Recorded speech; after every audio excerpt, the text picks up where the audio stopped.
গ্রাম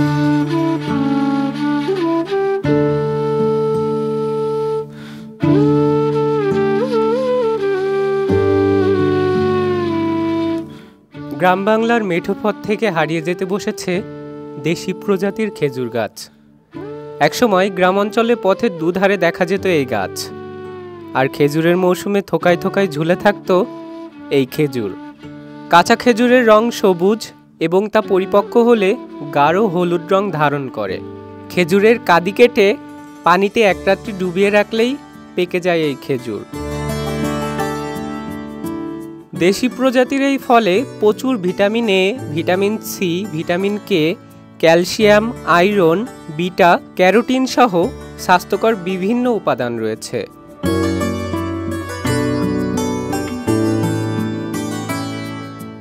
এটি হৃদরোগের জন্য অনেক উপকারী একটি ফল।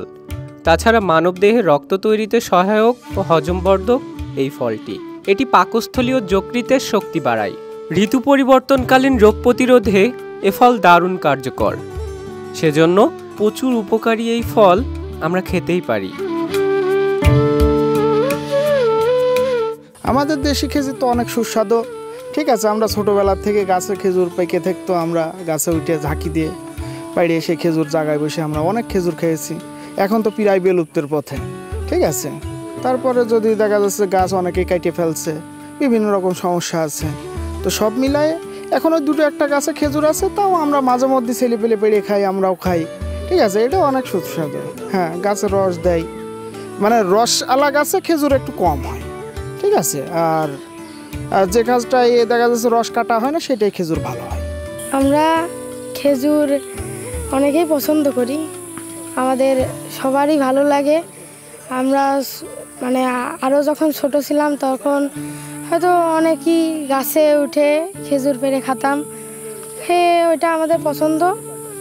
এবং অনেক ছেলেবেলা এখনও পেড়ে খাই। এবং শুধু খেজুর নয়, খেজুর, জাম, কাঁঠাল অনেক কিছুই তারা পেড়ে খায়। আসলে আমাদের দেশীয় খেজুর তো অনেকটা সুস্বাদু, কিন্তু বর্তমান যে অবস্থা একেবারে বিলুপ্তির অবস্থা। সেক্ষেত্রে কিছু গ্রাম অঞ্চলে গেলে কিছু গাছ দেখা যায়, স্বর্গের দিক তো একেবারেই নেই। আর বর্তমান আমাদের প্রজন্মের পরবর্তী যে প্রজন্ম আছে, আমাদের দেশীয় খেজুর ছিল, তাই এইগুলো মানে তারা বোঝেই না বা জানেই না। এখন কী হয়েছে, সৌদি আরব থেকে এই খেজুর আসে, সেই খেজুর আসে, এই নামে তারা পরিচিতি।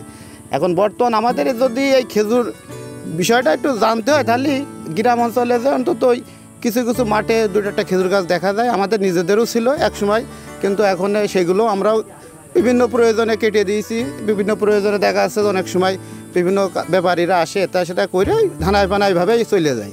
কিন্তু বর্তমানে যদি আমরা খেজুর মানে আমাদের দেশীয় খেজুর বাঁচিয়ে রাখতে চাই, সেক্ষেত্রে প্রত্যেকটা কৃষক বা প্রত্যেকটা আমরা যারা গ্রামে থাকি, এদের যাদের জমি আছে, কিছু কিছু জমিতে সবাই থেকে বাড়ির আঙিনায় বা বিভিন্ন মাঠে যদি এই গাছগুলো রোপণ করা হয়, তাহলে আমার মনে হয় আমাদের এই দেশীয় খেজুরটা ভালো হবে। কিন্তু সেই ক্ষেত্রে আমাদের এইগুলো তো আসলে আপনাদের মাধ্যম দিয়ে ঝিনাইদহবাসী এবং সারা দেশের জানাতে চাই, আপনারা খেজুর গাছ লাগান বেশি বেশি করে। মানে বাংলাদেশে যে খেজুরগুলো ছোটো ছোটো খেজুরগুলো পাওয়া যায়, আসলে কি এইসব খেজুরের জন্য আমরা অনেক দিন মানে ভুক্তভোগী হয়ে গেছি। আজকে আমি এই যে মেয়েদের নিয়ে গেলাম খেজুরের জন্য, তো দেখলাম যা মানে আগের সেই স্মৃতিগুলো মনে পড়ে যাচ্ছে।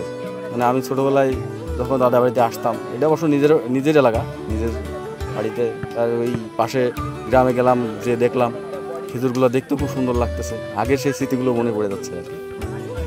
আসলে এই অনুভূতিগুলো আর কি কীভাবে বলবো, মানে বলে ভাষায় প্রকাশ করতে পারবো না। দেশি প্রজাতির খেজুর ছোটোবেলায় খাননি এমন মানুষজন খুব কমই আছেন। আর এখন যারা নতুন প্রজন্ম, তারা তো খেজুর চেনে না বললেই চলে, কারণ বিদেশ থেকে নানা ধরনের খেজুর আমাদের দেশে রপ্তানি হচ্ছে। কিন্তু দেশি খেজুরের যে স্বাদ, এই স্বাদটা শুধু আগেরকার মানুষজনরাই বলতে পারবে, আগেরকার মানুষরাই জানবে। তবুও দেশি খেজুরের প্রতি আমাদের যে ভালোবাসাটা, সেটা অটুট থাক, বেঁচে থাকুক আমাদের দেশি খেজুর গাছগুলা। সবাই ভালো থাকবেন, সুস্থ থাকবেন, ঝিনাইদহ টিভির সাথেই থাকবেন।